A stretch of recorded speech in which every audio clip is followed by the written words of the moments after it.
Deputy Speaker. And Deputy Speaker, could I begin by congratulating you on being the Deputy Speaker of this House again for this term. And I rise newly re-elected with deep gratitude and a renewed sense of purpose to represent the people of Lalor for another term in this place. I want to begin by thanking the people of Lalor for placing their trust in me once again and assuring them that again I feel the weight of responsibility and the privilege of service. Deputy Speaker, I will obviously be called shortly to make way, to cede for my good friend, the new member for Gorton, in her first speech. But I want to pay tribute before that to the volunteers, supporters and campaign workers who worked tirelessly to support my re-election and the return of the Albanese Labor government,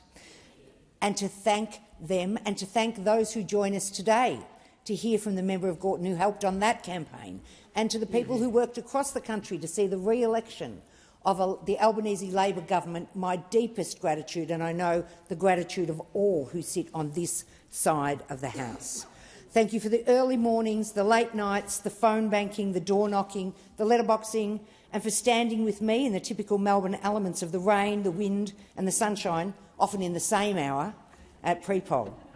To all of those across the country who worked so hard, your belief in our collective mission keeps not just my drive alive, but drives all of us on this side of the House to be the responsible Labor government, a second-term Labor government set to deliver on our commitments, to support people in this cost of living and support them to ensure that they can keep the roofs over the heads of their family, food on the table, and more importantly, to keep themselves healthy through our commitments to Medicare. Deputy Speaker, it is an absolute pleasure to be in a chamber full of some recently elected Labor MPs who believe in this collective mission as well. And I know that people in my community at home, when they see this speech, will be warmed by the numbers in this chamber, but not just by the numbers, by the diversity that's reflected in this chamber. Because, Deputy Speaker, this chamber is starting to look a lot like my electorate, just quietly. And I know it's looking a lot like the member for Gellibrand's electorate and a lot like the member for Gorton's electorate. In fact, it's starting to look like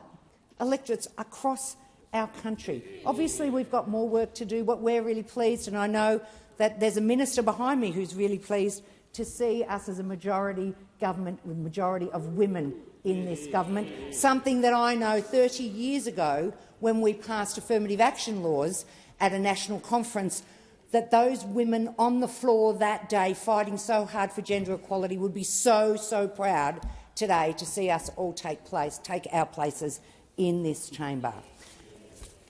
I'll continue, Deputy Speaker. I know that in my electorate, from the Werribee South Farms to the burgeoning new housing estates in Manor Lakes and Mamburran, from the long-established communities of Werribee and Hoppers Crossing to the communities growing around our newest schools in Tarneit, we are a community consolidating and deepening connections and finding our collective voice. We're a thriving snapshot of modern Australia, with multiple languages spoken, vibrant places of worship, sport, education, food and businesses. Our schools and our shopping centres, our sporting fields and our recreation areas, our workplaces and our growing restaurant scene all reflect the broader world. We in Lalor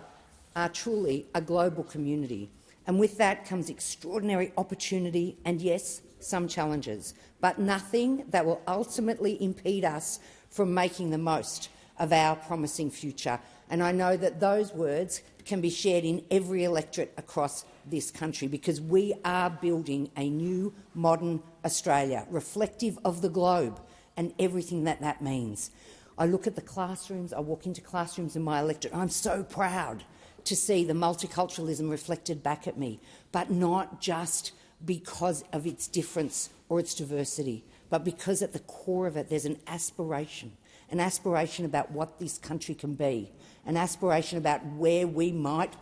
end this journey with a truly